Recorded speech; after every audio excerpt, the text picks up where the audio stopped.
Hello, everyone, and welcome back to the podcast. I'm Angela, and just want to welcome you back to this episode with Cheryl Stilt.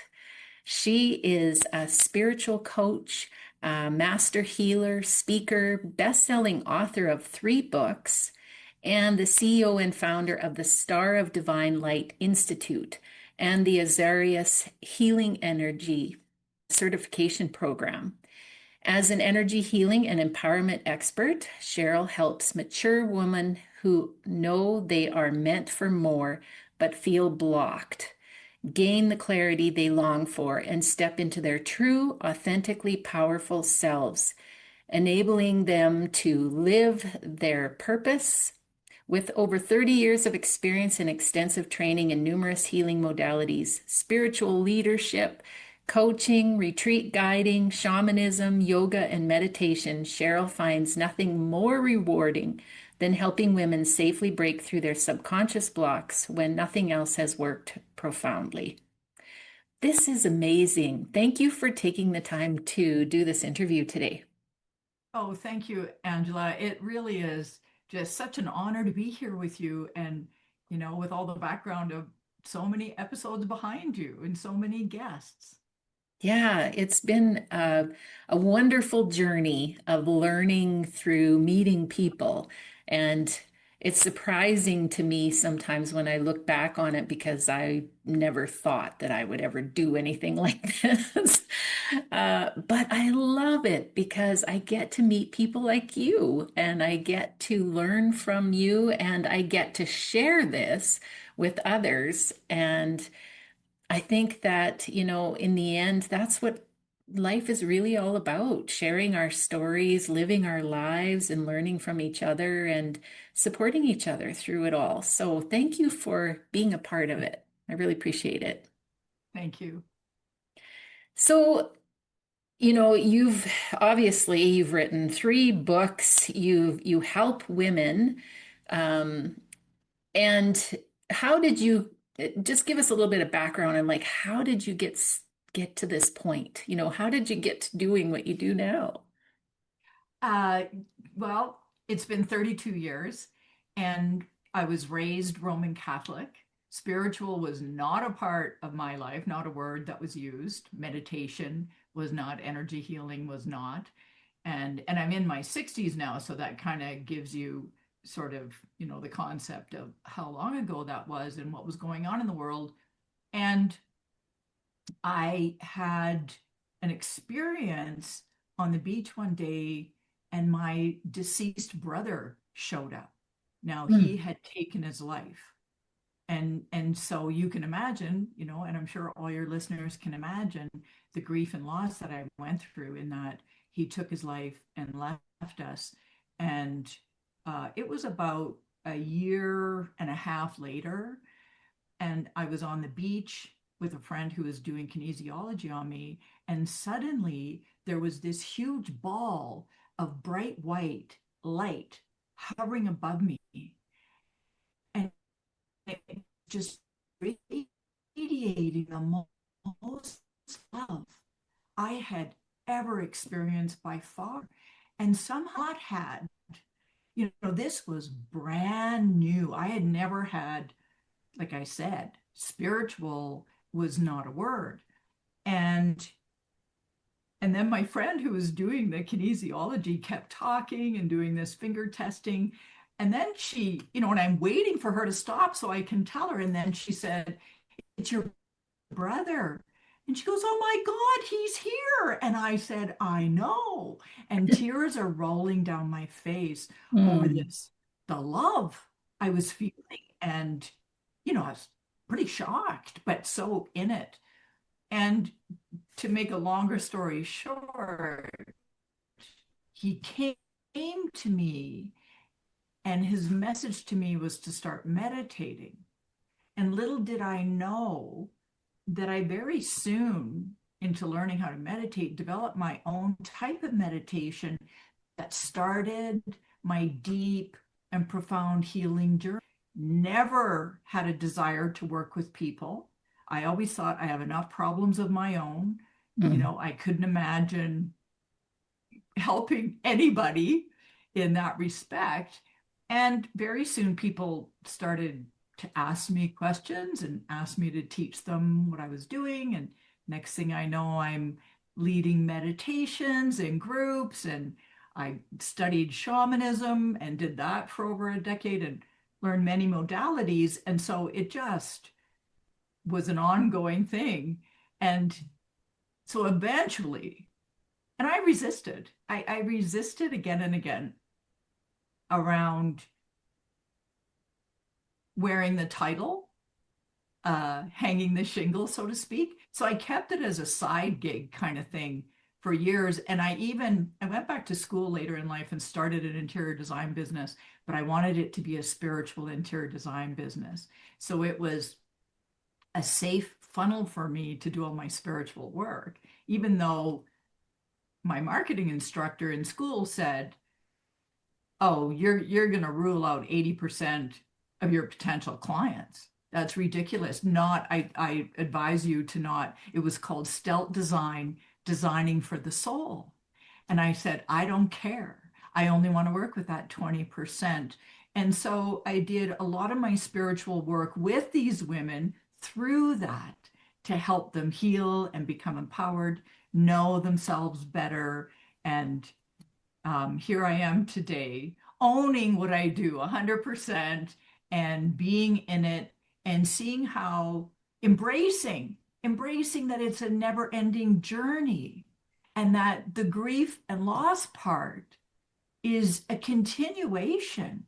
So the better we develop the skills and the attitude and the self-compassion to move through the hard times, the better we are, the more we can move into the light and joy and freedom and moving forward and empowerment, authentic empowerment. Absolutely. Yes. And, just the little bit that we talked before, you have, experienced grief and loss in your life, obviously, and have moved through it and are living this fulfilling and joyful life. And that's really what this podcast is all about, is giving people hope and inspiration to be able to move into that space. And I love energy healing as a way because that's really how I moved through it as well. So I get the the benefit of having someone be able to work with your energy and be able to help you move through some of that heavy emotion and get to the bottom of some of the root of some of the pain that's happening. So tell us more about that and your energy healing that you do. Yes, so I really work with the subconscious, not the conscious mind, because that's where we can create the greatest change. So I don't use hypnotherapy, I use my own Aria's energy healing method. And when we have grief, when we have loss, when we have especially extreme loss, the ones closest to us, it's traumatic. It's considered a trauma. And science has proven that trauma is stored on the right side of the brain, not the left brain. So the right side of the brain is the subconscious, and the left brain is the linear thinking brain. And science has also proven that it's stored through physical sensations and emotions. Physical sensations and emotions. And so what happens with so many of us, it's so difficult to feel our pain, or we get wrapped up in it. Either we push it away and we try and numb out, shut down, because that could be a coping mechanism that we've developed, or we spin in it, we stay in it, and which can actually re-traumatize us. And I just want to add in that trauma is not so much about what happened, it's the lingering feelings of uncertainty in life and everything that that brings up. So I help you go into your subconscious using the full breath. It changes the brain function, and you will discover what the emotions within you are that are all repressed. And so And I help you release those.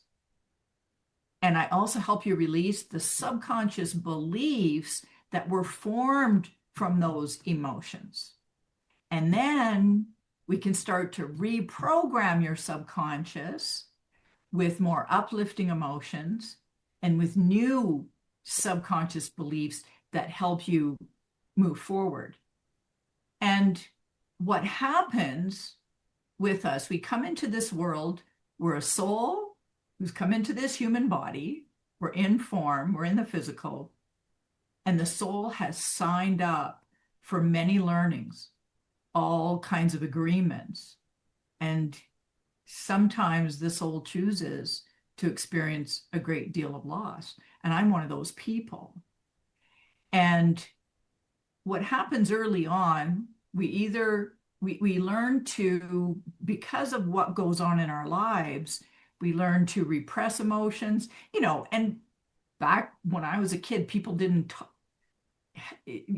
about their emotions in healthy ways. Most people didn't have the emotional resource in the parent that we realize is fundamental now. And so not being able to process our emotions early on creates unhealthy coping mechanisms and a backlog of emotions. And it creates patterns so that when we get to be much older and we experience severe loss, it's so hard on us because we have this backlog of the way of dealing with emotions. Whereas if we come into the world with these unconditionally loving parents, which, I don't believe is really, it's an ideal, it's a lovely ideal. And if we learn to process all our emotions, then we can find our way through it. We don't have that. And so it's undoing the old pattern so that you develop new patterns of coping, new patterns that are healthier and serve you of processing. And then your world starts to open up and you start to light up and you can move out of it. And loss and grief are they serve us in our human growth, in our personal development, and our spiritual growth. There's so much in it. So if we can start to look at it through a different lens, it helps us. Yeah, absolutely. Yeah, perspective is everything. And we can get stuck. I guess over time we kind of get used to, like you say, a certain pattern or certain way of dealing with things. And that might be, anger's coming up or jealousy's coming up or, guilt is coming up repeatedly. And like you say, we're either pushing it away or we're pushing it down and we're just not dealing with it. I always think that if that emotion keeps coming up, there's a reason. And I've gotten a lot more curious about when those heavier emotions start to fill in, like what's behind all of this? What's the body, what's the mind, what's the spirit trying to tell me about my life right now? And what do I need to do to help myself through this? And there's this whole self-compassion piece when you're moving through that. And I think that's one of the things that I didn't really understand. People always said self-care, but but starting to understand it a lot more now, having moved through this. Can you talk a little bit about that? Yes, yes. So if we grow up without a lot of compassion, we learn we it's like a missing piece that we don't have. And self-compassion and self-care was, you know, definitely not a thing that was talked about in my upbringing earlier on in life. And so we can hear about it and we can try and do it at the mental level, but we likely are not hitting the mark Mhm. because we haven't had the experience of self-compassion and self-care. And so in the work that I do, it just helps so much to have a method. And when you were just speaking and you're talking about, your questioning yourself, oh, what's behind this? That curiosity, that's your method. You now have a method and to go inward. It's always about going inward. It's Hmm. never about going outward because that will lead you in the wrong direction. And so when there's a lack of self-compassion and a lack of true self-care and that gentleness, it's the gentleness with the self. There's a block.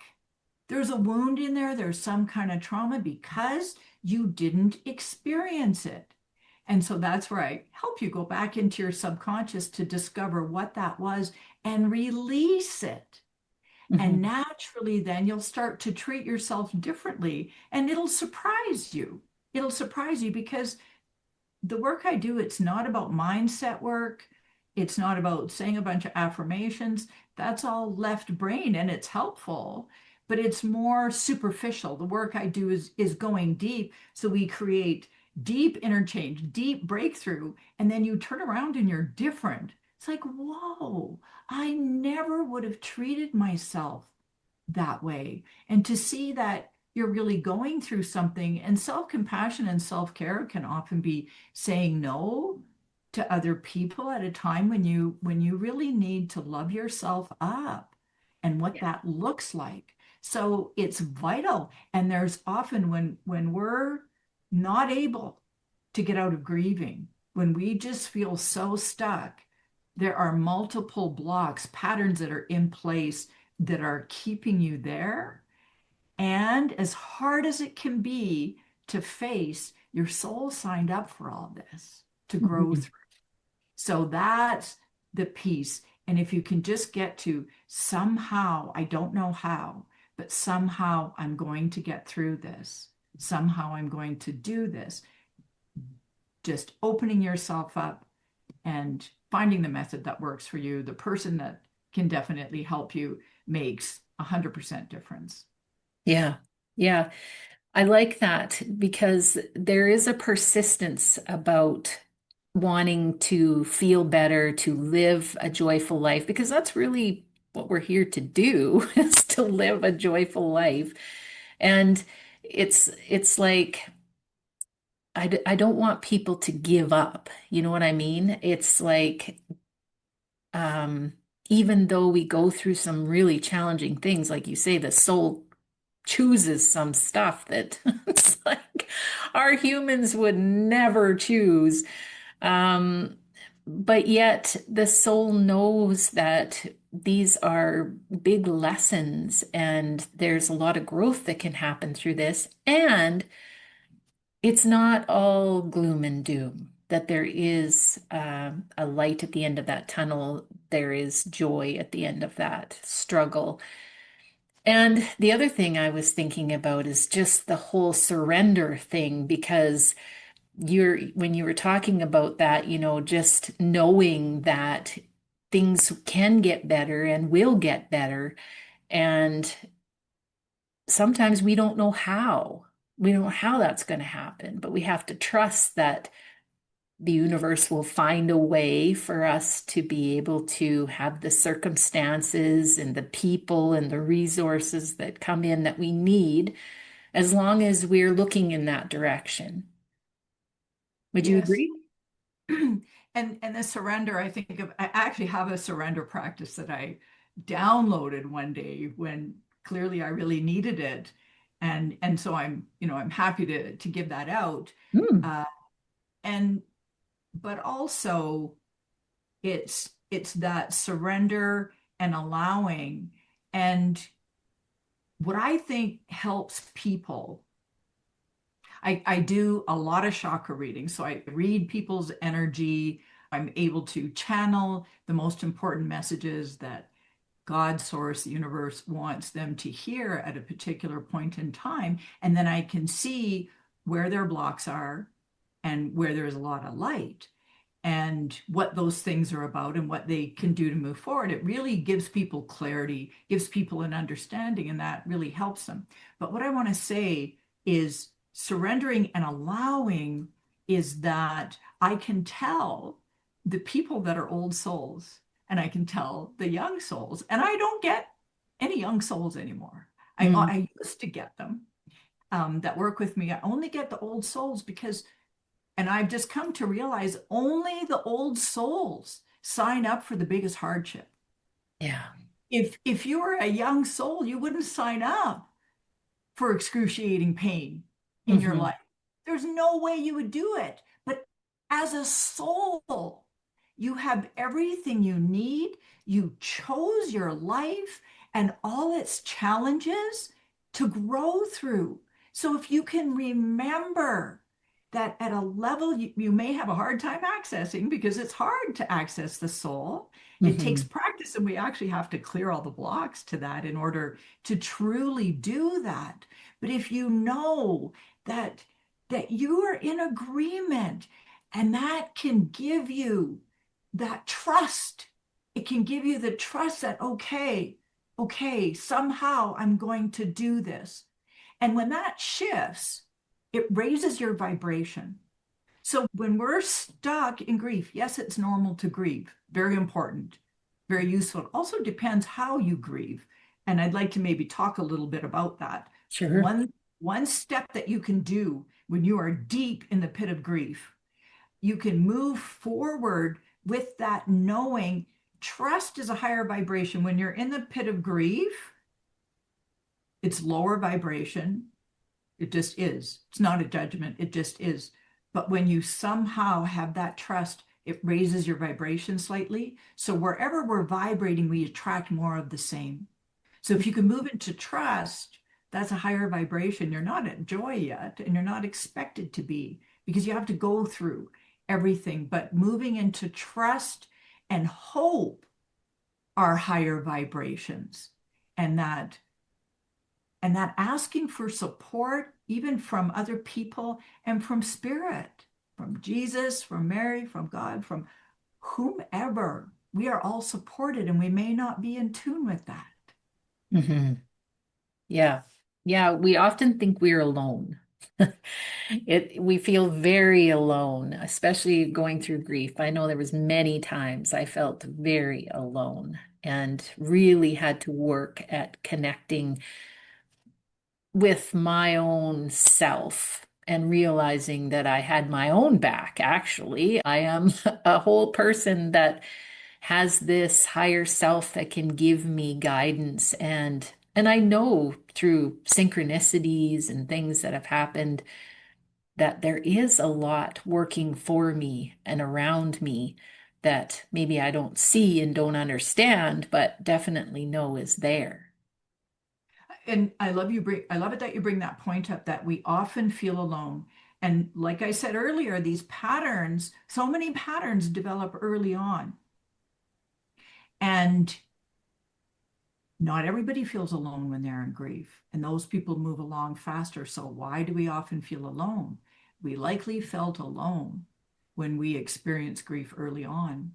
I remember my grandparents were in a car accident with a drunk driver, and my it was they were going ice fishing and taking my very best friend, who was going to be the maid of honor at my wedding, and my Mm. brother was her boyfriend, and everybody was killed except my brother, who was in traction for 9 months.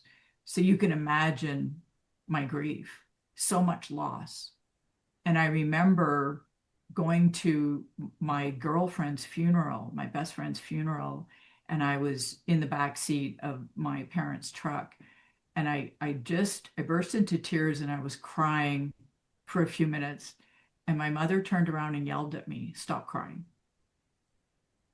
And so in my family, I learned that crying was not okay. It was just annoying. And early on, if it's either shut down, either don't cry or go to my room and cry and hide. So of Mhm. course, by the time I became an adult through grief and loss, I often felt very alone. Although I will say that then years later, when my younger brother took his life, I remember being in the bathtub and I started crying, and I was at my mother's place. I had lived out of town, and she heard me crying.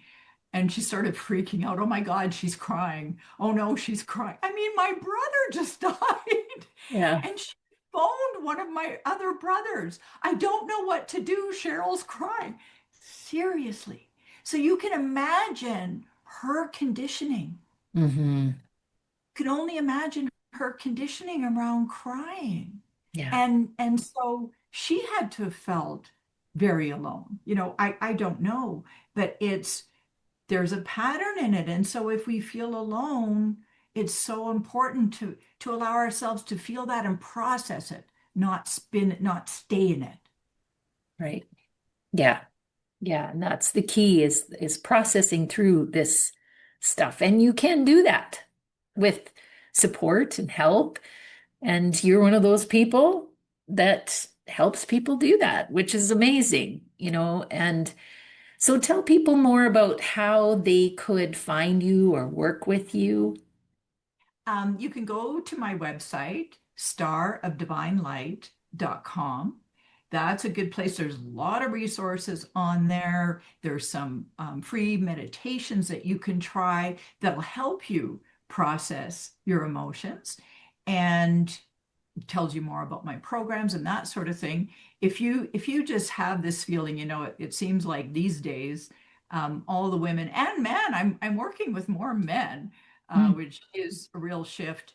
But if you just have that feeling, oh, I just know I'm meant to talk to her. You can just enter the URL call with Cheryl, CHERYL.com, callwithcheryl.com, and you can find me on social media on Instagram. I'm not on Facebook much.